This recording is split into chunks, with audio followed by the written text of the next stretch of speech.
মুঘলদের মেবাড় অভিযান রাজপুত রাজাদের নিরাপত্তা ব্যবস্থায় খুব গুরুত্বপূর্ণ ছিল। চিতোড় দুর্গ 1568 খ্রিস্টাব্দে আকবর চিতোড় জয় করেন। এর আগে থেকেই চিতোরের রানা উদয় সিংহ চিতোর ছেড়ে চলে গিয়েছিলেন। এরপর অন্যান্য রাজপুতদের সঙ্গে সুসম্পর্ক তৈরি হলেও উদয় সিংহের ছেলে রানা প্রতাপ সিংহ মুঘলদের কাছে অধীনতা স্বীকার করলেন না।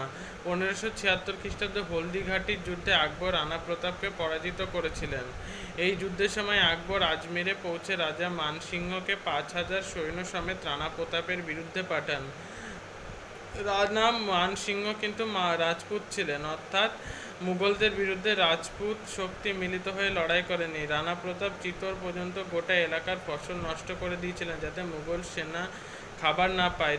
তিনি তার রাজধানী কুন্তলগড় থেকে 3000 সৈন্য নিয়ে যুদ্ধক্ষেত্রে পৌঁছান। রানার পক্ষে কয়েকজন আফগান সর্দারও ছিল। রানা যুদ্ধে পরাজিত হন। পরাজিত হওয়ার পরে রানা প্রতাপ সিংহ মুঘলদের বিরুদ্ধে বারবার রুখে দাঁড়িয়েছিলেন।